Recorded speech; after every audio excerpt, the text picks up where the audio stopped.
Hey guys, welcome back to day 18 of 25 Days of Christmas with TJ 2023.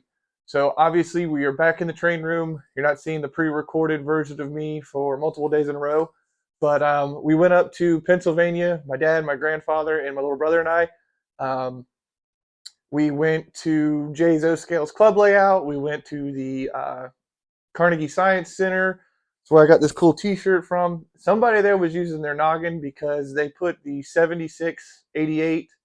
I'm getting that right. Yeah, 7688 H10. That's actually in the Strasburg Railroads Museum on the front of the T-shirt. So somebody's using their melon and was using a Pennsylvania steam engine for it. So that was pretty cool.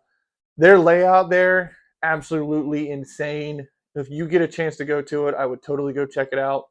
And obviously, we went to Jay's Scales Club Layout, and that was absolutely impeccable. Obviously, that was the day 16 video, so if you'd like to go check that out, that'll give a pretty good video on the Bull Creek Railroad, which is Jay's Scales Club Layout.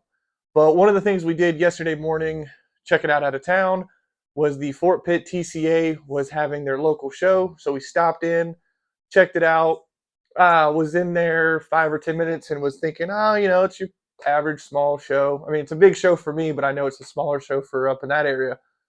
A lot of early MTH, post-war, tin plate, all that stuff. And then I caught this very easy to recognize red and yellow combination from across the show. And I kid you not, I was going to run people over to get there to it. I had to go confirm what it was. And believe it or not, I found this, which is a very hard to find custom run.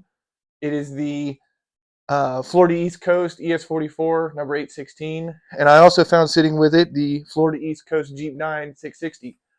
Both of these were custom runs from Roundhouse South and Ready to Roll Trains. Not sure the exact count. I know Tom had told me a little bit about what was what, how many was produced of each or whatever. I don't know, too many numbers. But I was just surprised to find them. And what's so crazy is Tom has actually been looking for another one of these engines. This is the cab number he's already got, but he's been looking for over a year. Nothing's popped up. And within a week, four, not one, not two, not three, but four of these ES44s have shown up for sale in a week, which is mind boggling. But I picked both of these up for an absolute steal. They were in mint condition. I mean, I was so surprised when I got home last night.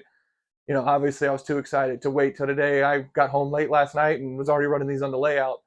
Both of them had less than 10 miles on them and were immaculate. The guy obviously took care of them, shelf queens, whatever they were, but I am super glad to have them. And unfortunately, the blue engine's not sticking around. It's going south to Florida. Take a wild guess who that's going to. But let's go ahead and dive in, take a closer look here at the Jeep 9. I am a huge fan of this paint scheme. Obviously, my favorite color is blue, but the candy cane striping on the long hood nose and the short hood nose and down the sides, super cool. It's eye-catchy. The Hurricane FEC logo is just sweet. I love it in the yellow against the blue. It pops awesomely. Awesomely? Awesome? I don't know. Is that a word? Or whatever. We created a word. And then what's really neat is very specific to the FEC and how they had their engines. It's the high-mounted bell, weird little contraption up there right behind the horn. That's pretty sweet. Glad MTH did that.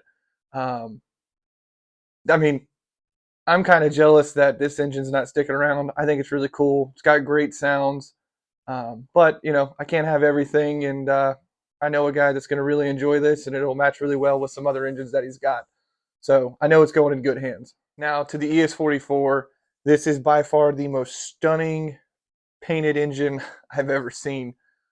First time I saw this engine was when Tom brought it up. He has 816. He brought it with the SD40 that he's got, and it was mind blowing when I saw it.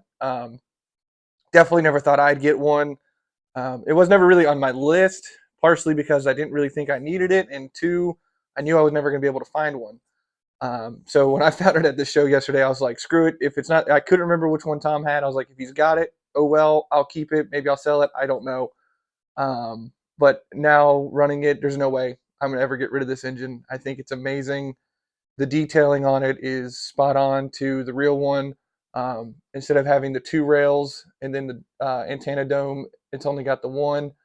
rail, so they got it spot on. So shout out to Roundhouse South, Tony, and to Ready to Roll. You guys knocked it out of the park with this custom run, and I'm super excited to have it. But let's go ahead and get these things running around the layout.